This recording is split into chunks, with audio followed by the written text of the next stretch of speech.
옛날에 우리가 봤던 드라마나 영화는 일단 주인공이 캡장왕 잘하면 그 영화가 성공하는 거예요. 드라마도 그렇고 영화도 그렇고 주인공이 이끌어가는 모습이거든요. 그런데 요즘 영화와 요즘 드라마는 주인공 혼자 잘해가지고는 영화가 대박이 날 수 없어요. 누가 잘해야 되냐면 조연들이 잘해야 돼요. 그리고 옛날 영화나 드라마는 주인공 한 사람의 스토리로 이야기가 전개된다면 요즘은 그렇지 않아요. 한 영화 안에 이야기가 5개, 4개 정도 복잡하게 전개가 되면서 그 이야기가 들고 나면서 이야기가 전개되는 특징을 갖고 있죠. 이른바 요즘 시대를 조연 전성 시대라고 말하는 이유가 거기에 있고, 그리고 조연에게 희한한 이름을 붙였으니 명품 조연이라는 표현도 나오기 시작했습니다. 사람들은 이 시대를 다음과 같이 표현합니다. 인문학이 꼽히는 시대 속에서 지금은 집단지성의 시대다. 옛날에는 왕 혼자 끌고 가고 대통령 혼자 끌고 가고 아빠 혼자 끌고 가고 사장님 혼자 끌고 가는 시대였다면 지금은 같이 더불어가는 시대라는 거예요. 그래서 의식이 바뀌고 역할이 바뀌고 관계가 다 바뀌어서 지금은 더불어 사는 시대다, 이렇게 이야기를 하고 있습니다. 저는 오늘 조연과의 동행이라는 설교로 우리가 함께 더불어 살아가야 되는 삶의 가치를 나누려고 합니다. 오늘 말씀이 여러분에게 숙제가 되기를 원하고, 오늘 말씀을 잘 간직하셔서 남은 삶, 넉넉한 마음, 따뜻한 마음, 깊은 마음으로 서로 아름답게 동역할 수 있는 저와 여러분이 되시기를 주의 이름으로 축원합니다. 첫 번째 여러분과 나누고 싶은 얘기는 아름다운 조연에는 향기 나는 동행 이야기가 있다는 거예요. 아름다운 조연에는 향기 나는 동행 이야기가 있습니다. 우리가 성경을 읽으면서 은혜를 많이 받는데요, 성경은 주인공들의 책이기도 하지만 주인공이 아닌 사람들의 책이기도 합니다. 그래서 오늘 성경을 또 다른 결로 여러분에게 풀어드리는데, 다수의 조연들 6명을 여러분에게 등장시키면서 그 6가지의 사람들의 이야기를 차근차근 여러분에게 소개하고, 그 이야기의 7번째 이야기의 주인공이 저와 여러분 되었으면 좋겠어요. 아멘이시죠? 그 7번째 이야기 주인공이 내가 됐으면 좋겠다. 그러니까 제가 이제 6가지 하고 난 다음에 7번째는 서로 인사를 시킬 거예요. 그러니까 잘 들어야 인사를 할 수 있어요. 아시겠죠? 자, 6가지 이야기 중 첫 번째입니다. 아브라함과 엘리에셀 이야기입니다. 엘리에셀은요, 창세기 24장에 아주 중요한 얘기가 나오는데, 창세기에서 언급하고 난 후 한 번도 등장이 되지 않은 이름입니다. 그래서 목사님들도 인지를 못하는 경우가 많고, 강대상에서도 엘리에셀을 주제로 설교하는 경우가 많지 않습니다. 저는 제 목회에 결이 있다 보니 엘리에셀을 여러 번 여러분에게 소개했기 때문에 한빛교회 성도들은 알지만 다른 교회 성도들은 모르는 경우가 거의 많아요. 엘리에셀이 누구냐? 우리가 알고 있는 믿음의 조상 아브라함이 아주 부자였잖아요. 종들이 많았고, 그 종들 중에 말하자면 종들 중에 반장님 정도 된다고 할까요? 종들의 장이 된다고 할까요? 다메섹에서 와서 아브라함에게 신임을 받았던 아브라함의 종입니다. 그런데요, 이 엘리에셀이 창세기 24장 12절에서 이런 기도를 합니다. 그가 이르되 우리 주인 아브라함의 하나님 여호와여, 원하건대 오늘 나에게 순조롭게 만나게 하사 내 주인 아브라함에게 은혜를 베풀어 주옵소서. 이게 무슨 얘기냐면, 아브라함이 그 아들 이삭의 부인을 구하려고 800km 떨어진, 부엘세바에서 800km 떨어진 하란에 누구를 파송하냐면 엘리에셀을 파송해요. 되게 성격이 특이해요. 자기 아들의 부인을 구하러 가는데 자기 아들을 보내는 것도 아니고 자기가 가는 것도 아니고 엘리에셀을 보냅니다. 그런데요, 창세기 15장 말씀 보면 무슨 내용이 나오냐면, 하나님이 아브라함을 축복할 때 아브라함이 이렇게 얘기를 해요. 하나님, 저 나이 많아요. 하나님 말씀만 했지 저 아직 애기도 없잖아요. 그래서 저요 이미 공증 마치고 유산 상속 문제 다 정리했어요. 저 가진 유산 다 누구한테 주기로 했냐면요, 아시잖아요, 너무너무 충성하고 있는 엘리에셀한테 다 주기로 했어요. 시마이 됐어요. 모든 게 끝났어요 하나님. 이 이야기가 창세기 15장에 나옵니다. 그러니 속으로 엘리에셀이 얼마나 기분이 좋았겠어요. 아싸, 이제 나한테 유산이 다 넘어오는구나. 그런데 그 이후에 아주 어이없는 일이 벌어지거든요. 100세가 다 돼가지고 누가 나와버리냐면 이삭이 나와버리는 거예요. 그래가지고 자기의 모든 권리가 이제 누구에게로 넘어가게 되냐면 이삭에게로 넘어가게 된 거예요. 이제 잘 따라오시네요. 그럼 여러분 잘 따라오시니까 한번 대답해 보세요. 여러분이 엘리에셀의 입장이라면 기분이 나쁘겠어요? 나쁘겠어요? 엄청 나쁘죠. 왜냐하면 원팡 다 뺏기게 생겼는데, 그랬는데 아브라함이 세상의 설상가상으로 이삭의 부인을 찾으러 하란으로 자기를 보냈습니다. 여러분 거기 가서 어떻게 기도하실래요? 하나님, 된장 아무나 만나게 해주세요. 결혼해가지고요 2년 안에 쪼개지게 해주세요. 이 동네에서 제일 이상한 여자 만나게 해주세요. 그렇게 기도하고 싶진 않았을까요? 그런데 창세기 24장 12절 말씀 보면 어떻게 이런 기도를 할 수 있을까? 그가 도착하자마자 손을 모으고 하나님께 기도하는 거예요.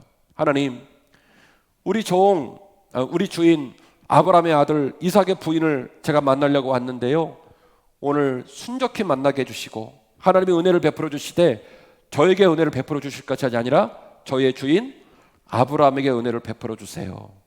엘리에셀은요 본인이 아브라함의 종으로서 사랑받고 동행하며 오늘까지 함께한 그 길을 안분자족하고 자기에게 넘어올 뻔한 유산이 다 이삭에게로 넘어가게 된 상황이 되었는데도 그것에 관하여 불편하게 마음을 먹지 않고 이삭을 축복하고 여전히 아브라함에게 충성과 신의를 다하는 멋있는 조연이었습니다. 출애굽기 레위기 8장 이하에 보면 이런 본문이 있는데요. 레위기 8장 9절, 그의 머리에 관을 씌우고 그 관 위 전면에 금패를 붙이니 곧 거룩한 관이라 여호와께서 모세에게 명령하신 것과 같았더라. 무슨 얘기냐면 레위기 8장은 아론에게 대제사장의 관직이 주어지고 아론의 후손들에게 대제사장의 관직이 유산이 되는 그 봉직식의 시작을 알리는 본문이에요. 아론이 누굽니까? 모세의 3살 많은 형입니다. 모세하고 아론하고 친했을까요? 잘 몰랐을까요? 친했어요? 잘 몰랐죠. 왜냐하면 모세는 태어나자마자 모세 이름이 뭡니까? 물에서 건졌다. 물에 띄워보내가지고 바로의 궁정의 공주의 아들이 됐습니다. 40년 동안 왕자로 살았죠. 동족 살해 사건에 연루돼가지고 광야로 들어가서 또 40년 보냈죠. 그리고 80세가 다 돼서 하나님께서 모세를 출애굽의 리더로 보낸다니까 모세가 뭐라고 말하냐면, 하나님 저 못 가요. 저 말주변이 없어요. 그러니까 하나님이 뭐라고 말하냐면, 걱정하지 마. 너한테 형이 있어. 3살 많은 형이 있는데 말이다. 그 친구가 은사가 많아. 그래서 아론을 붙여주시거든요.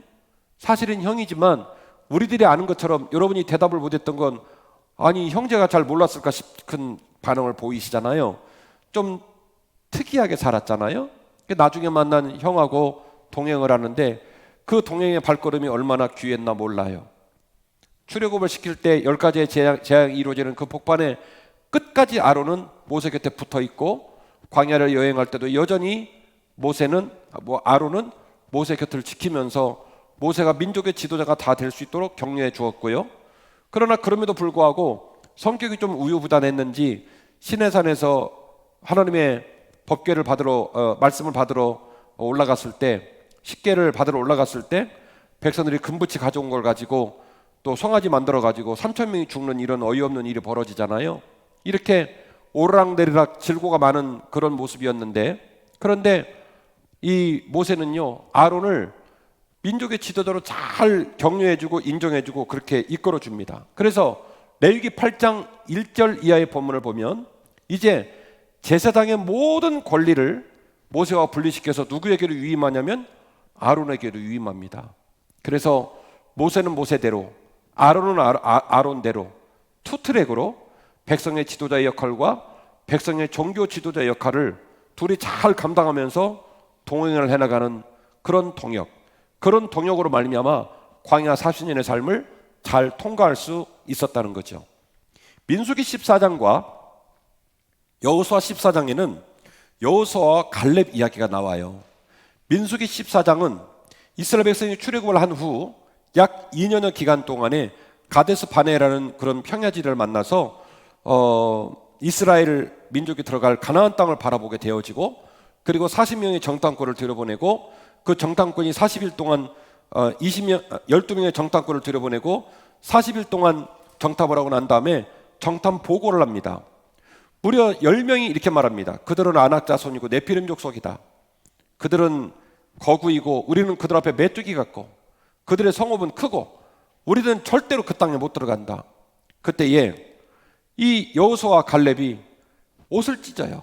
읽어드릴게요. 민수기 14장 6절인데요.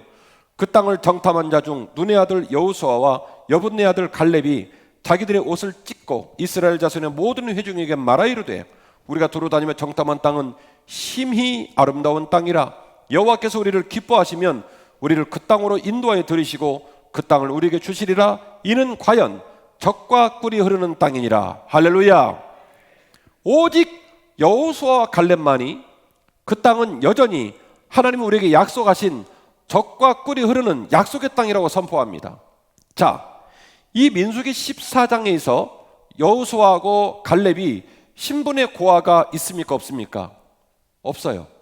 똑같은 믿음을 고백하고 똑같은 역할을 감당하고 똑같이 옷을 찢으면서 이 모세를 지켜주고 모세를 격려하는 역할을 합니다. 그런데요, 여호수아 14장 이하의 말씀을 보면 이 여호수아 갈렙의 신분이 이제는 수직적으로 많이 갈라진 것을 보게 되는데요, 가나안 땅에 입성을 하게 되는 과정에 참 아쉽게도 하나님께서 누구를 택했냐면 여호수아를 택한 거예요.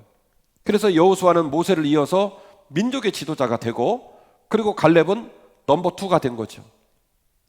그리고 여호수아서 14장 말씀 보면 갈렙이 이렇게 말을 합니다. 여호수아여, 당신과 함께 수고하고 애써 모세를 격려하고, 그리고 모세가 이제 돌아가시고 내가 당신과 함께 가나안 땅에 들어와서 가나안 땅 족속을 다 내몰하고 사명 다 마치고 이제 모든 정리가 끝났는데 여전히 나와 내 일족들은 들어갈 땅이 없다. 그래서 뭐라고 말하냐면 내 나이가 85세인데 가데스 바네에서 40세 이후로 45년의 시간이 지나가 이제 85세가 되었는데 여전히 내 기력이 성성하여 쇠하지 않으니 나에게 헤브론 땅으로 갈 수 있도록 허락을 해주라. 군사를 10,000명 내주라. 내가 당신이랑 나랑 얼마나 개고생을 했는데 지금까지 나한테만 땅을 안 주냐, 이러면 안 되지, 이렇게 따지고 든 게 아니라 뭐라고 말하냐면 군사를 내주라는 얘기도 아니고 그 땅을 정리해서 토지 개발해서 달라는 소리도 아니고 뭘 얘기하냐면 갈 수 있도록 뭐만 해달라, 허락만 해달라는 거예요. 그렇게 하고요, 아무 말 없이 갈렙이 헤브론 땅에 들어가서 헤브론 땅 거민을 몰아내고, 헤브론 땅 거민이 왜 남아있었냐, 아낙 자손 중에 제일 싸납고 힘센 사람들이 그 땅에 있었어요. 그래서 손을 못 댄 거예요. 그 아무도 안 가는 어려운 땅을 갈렙이 스스로 결정해서 들어가서 그 땅 거민을 몰아내고, 그리고 그 땅에 갈렙이 자리를 차지하게 되는 거죠. 여호수아 갈렙, 빛나는 여호수아 뒤에는 더 빛나고 더 기뻤던 갈렙이라는 인물, 말 없이 소리 없이 그 가는 길을 인정해주고 격려해 주었던 갈렙이라는 인물의 조력과 조연의 역할이 있었기 때문에 여호수아가 빛날 수 있었다라고 하는 것이죠. 자, 이제 6명 소개했어요. 네 번째 팀입니다. 다윗과 요나단입니다. 사무엘상 23장 말씀인데요, 사무엘상 23장 15절 말씀입니다. 다윗이 사울이 자기의 생명을 빼앗으려고 나온 것을 보았으므로 그가 십광야 수풀에 있었더니 사울의 아들 요나단이 일어나 수풀에 들어가서 다윗에게 말을 합니다. 하나님을 힘있게 의지하였는데 곧 요나단이 그에게 이르기를 두려워하지 말라. 내 아버지 사울의 손이 너에게 절대로 미치지 못할 것이요, 너는 이스라엘의 왕이 되고 나는 너의 다음이 될 것을 내 아버지 사울도 안다 하니라. 아멘. 자, 여러분 설명을 할게 잘 들으세요. 이런 얘기예요. 사울이 블레셋의 장수 골리앗을 처치하지 못해서 절치부심하고 끙끙 앓았잖아요. 근데 사울에게 있는 어떤 군사와 군대 장관도 골리앗을 이길 수가 없는 거예요. 그래서 왕의 리더십이 굉장히 절치부심 되었을 때에 황망하게 들판에서 양치던 어떤 놈이 나타나가지고 갑자기 골리앗을 물리쳐 줍니다. 그 사람 이름이 누구냐면 다윗이에요. 그래서 사실은 사울에게 다윗은 굉장히 중요한 조력자입니다. 그런데 무슨 일이 벌어졌느냐? 사울이 죽인 자는 천천히요, 다윗이 죽인 자는 만만인지라. 온 백성들의 인기가 다윗에게 쏠리는 현상이 벌어지고 설상가상으로 사무엘이 다윗에게 기름을 부었다는 소식이 들려옵니다. 이제 사울의 뱃속에는 불이 떨어졌습니다. 내 나라가 누구에게로 넘어가야 된다? 요나단에게로, 적통에게로 계승돼야 되는데 하나님의 기름 부으심이 다윗에게로 갔으니 까딱 잘못하다가는 내 가문이 멸문지족이 되어지고 내 아들 요나단이 제2대 왕이 못 되겠구나 하는 생각이 들다 보니까 독자들이 그냥 힘없이 성경을 읽으면 사울이 사울을 위해서 다윗을 미워했다고 생각할 수 있는데 곰곰이 생각해보면 그의 아들 요나단을 위한 열심이에요. 그래서 그렇게 다윗을 핍박하는데 이 십광야에서 이 숲을 가운데 스스로 찾아온 요나단이 다윗에게 놀라운 얘기를 합니다. 다윗아, 너무 걱정하지 마. 우리 아버지가 너를 미워하고 너를 죽이려고 하지만 너 절대로 털끝 하나 상하지 않도록 내가 너를 도울 거야. 그리고 말이다, 이 이스라엘의 두 번째 왕은 네가 될 거야. 왜? 하나님이 너에게 기름을 부으셨잖아. 혹시 내가 왕이 된다고 한다면, 왕이 될 수 있다고 한다면 네가 왕 된 다음에 그 다음에 내가 왕을 할 거야, 이야기예요. 여러분, 이게 가당케란 얘기입니까? 다윗은 민간인입니다. 요나단의 아버지는 왕입니다. 그리고 왕이 죽어도 다윗에게는 왕위를 주지 않겠답니다. 그건 자기 입속에 들어온 자기 권리입니다. 그런데 어떻게 요나단이 다윗에게 이런 말을 할 수 있을까? 요나단은 그가 사랑하는 하나님으로부터 내가 이스라엘의 두 번째 왕으로 다윗을 세울까 그 말씀을 듣고 그 말씀을 믿음으로 받아들인 사람이에요. 그래서 말하기를, 내 비록 왕의 자리를 차지하지 못한다 할지라도 이스라엘의 두 번째 왕은 네가 될 것이고 네가 하고 난 다음에 굳이 또 내가 해야 한다면 그 다음에 내가 할 거야, 이렇게 얘기를 하는 거예요. 다윗은요, 다윗을 도울 사람이 없는 인생을 살았어요. 왜냐? 다윗을 미워한 사람이 군대 장관도 아니고 송파구청장도 아니고 대전시장도 아니고 누구냐면 그 나라의 왕이었어요. 그러니까 다윗을 도울 자가 없죠. 그런데 나라의 왕이라 할지라도 단 한 사람, 어쩔 수 없이 손을 못 대는 단 한 사람이 있었으니 누구냐면 왕의 아들입니다. 그 왕의 아들이 다윗을 편들고 몇 번 죽을 뻔한 삶의 자리에서 다윗을 지키고 다윗을 돌보고 다윗을 격려해서 사울의 칼과 창으로부터 구원하고 하나님 뜻이 하늘에서 이루어진 것처럼 땅에 이루어질 수 있도록 격려하고, 그렇게 후원하고 격려하는 조연 역할을 요나단이 잘 감당해서 성군 다윗의 역사가 시작되게 된 줄로 믿는 것입니다. 마태복음 3장과 누가복음 3장에도 이와 똑같은 도식의 사건이 등장을 하는데요, 마태복음 3장에서는 예수님께서 세례 요한에게 세례를 받는 사건이 나옵니다. 세례 요한이 예수님을 보니까 너무 놀래가지고, 선생님, 제가 선생님한테 세례를 받는다면 모를까, 어떻게 선생님이 저한테 세례를 받습니까? 주님 말씀하시기를, 하나님의 영광을 위하여 네가 반드시 세례를 베풀어야 한다. 그것이 아버지의 뜻이다. 그래서 세례 요한이 그 얘기를 받아들여가지고 예수님에게 세례를 주거든요. 그러면 자, 세례를 주면 무슨 일이 벌어지느냐? 높낮이가 정해지는 거예요. 위에가 세례 요한이고 밑에가 예수님이 되는 거예요. 왜? 예수님이 세례 요한에게 뭘 받았습니까? 세례를 받았으니까. 그런데 또 다른 성경 누가복음 3장 15절 말씀 보면 이렇게 예수님에게 세례를 베풀고 수많은 사람들이 세례 요한을 그리스도이거나 혹은 엘리야라고 혐의를 두고 있는 이 와중에 세례 요한이 자기를 낮추되 바닥까지 낮추는 사건이 나오는데요, 누가복음 3장 15절 말씀 이해합니다. 백성들이 바라고 기다림으로 모든 사람들이 요한을 혹 그리스도이신가 심중에 생각을 하게 되었다.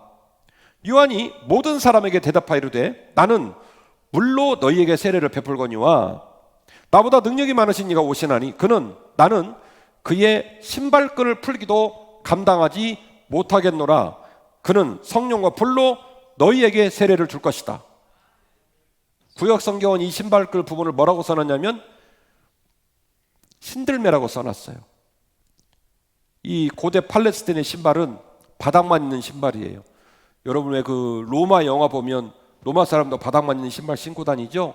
그리고 끈으로 신발을 묶어놨어요. 그래서 길을 걸어가면 발이 굉장히 더러워집니다. 집에 들어가면요, 그 집에 있는 하인들 중에 제일 낮은 하인이 하는 일이 뭐냐면 귀빈이 왔을 때, 주인이 왔을 때 신발끈을 풀러주고 그 집 입구에 있는 그 물 항아리에서 물을 떠서 주인의 발을 씻겨서 들어가게 하는 거예요. 그러니까 종들 중에 가장 낮은 종이 하는 일이 뭐냐면 신발끈을 풀고 발을 닦아주는 일을 하게 되는데, 이 세례 요한이 많은 세례 요한을 따르는 사람들이 자기를 그리스도가 아닌가 하는 생각을 하는 것을 듣자마자 바로 백성들에게 자기 신분을 밝힌 거예요.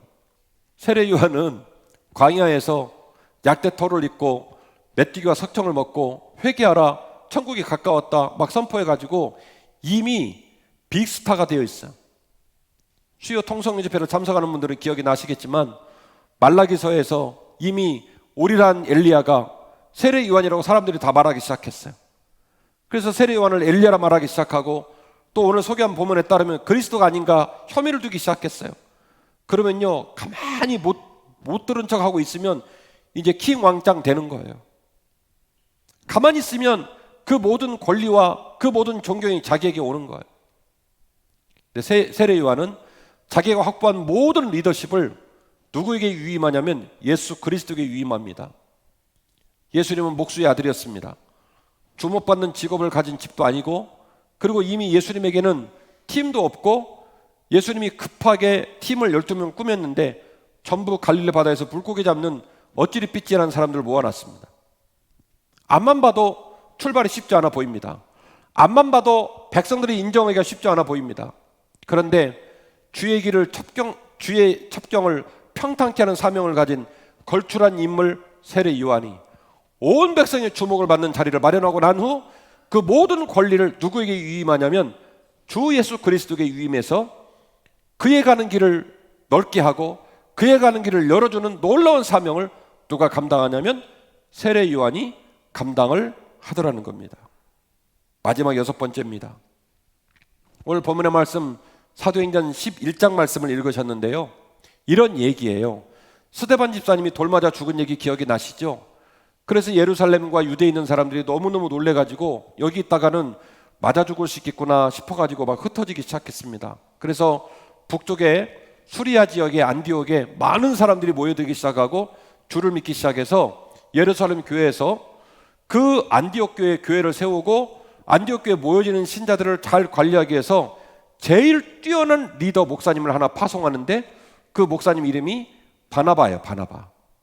성경은 오늘 읽으신 본문의 말씀은 바나바에 대해서 어떻게 표현하냐면 세 가지로 표현을 했는데, 그 사람은 착한 사람이었다. 두 번째, 그는 성령이 충만한 사람이었다. 세 번째, 그는 믿음이 너무너무 좋은 사람이었다.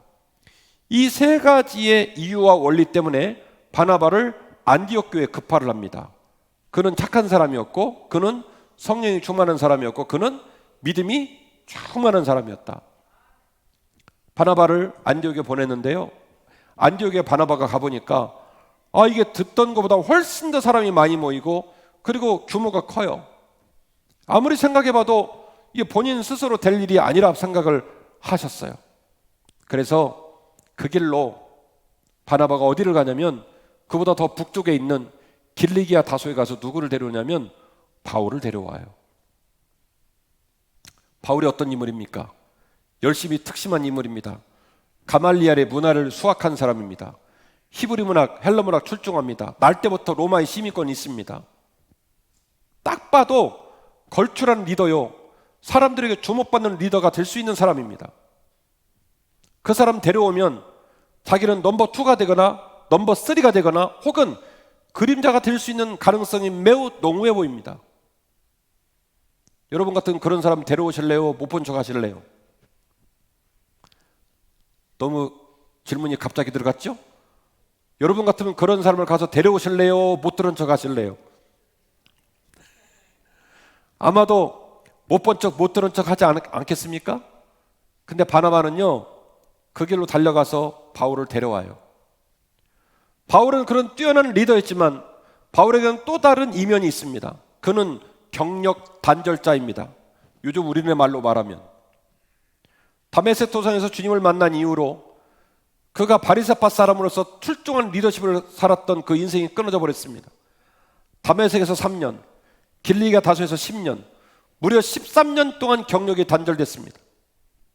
여러분 이력서에 13년 경력 단절된 시간이 흘렀습니다. 취업 되겠습니까? 안 되죠.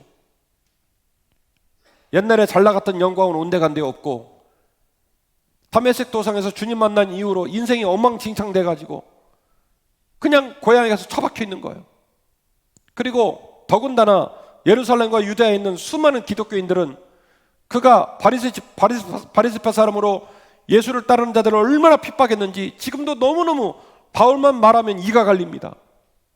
경력이 단절됐죠. 정서적으로도 사람들의 진입장벽이 높죠. 바울의 인생은 구할 자가 없는 심란한 실패한 인생처럼 보입니다. 그런 바울을 누가 데려오냐면 바나바가 데려와요. 그리고 아니나 다를까 그런 출중한 능력을 가진 바울과 함께 동역하여 수리아의 안디옥교회가 급성장을 하고 폭발적 부흥을 하고 우리가 알고 있는 것처럼 세상의 모든 사람들이 그때로부터 그 안디옥교회에 모인 사람들을 그리스도인이라 부르기 시작했다고 성경은 이야기를 합니다. 정신없이 6 커플 얘기를 했어요. 구약성경부터 시작해서 신약 사도행전까지를 쭉 점검을 해 올라왔습니다. 성경은 하나님을 빛나게 했던 주인공들의 책인 것 같지만 하나님을 빛나게 했던 주인공들의 책인 동시에 뛰어나고 아름답고 향기나는 조연들의 책이기도 합니다. 뛰어난 주인공들의 이야기가 아름다운 열매와 풍성한 열매로 자리를 매김할 수 있었던 것은 뛰어난 주인공 때문이 아니라 뛰어난 주인공을 빛나게 했던 아름다운 향기를 내는 조연들이 있었기 때문에 가능한 일입니다. 그리고 깨달아야 될 것은 결국 이 땅의 삶 가운데 주어지는 모든 삶의 자리에는 더불어 동행하는 삶의 자리를 통해 만들어지게 된다는 거예요. 우리의 동행이 조연과의 아름다운 동행이 되기를 원합니다. 우리의 마음 가운데 누군가를 기쁘게 섬겨주고 세워줄 수 있는 여유가 있었으면 좋겠고 그런 선한 사랑과 섬김으로 말미암아 또 다른 사람이 용기를 낼 수 있는 귀한 길이 열리기를 원합니다.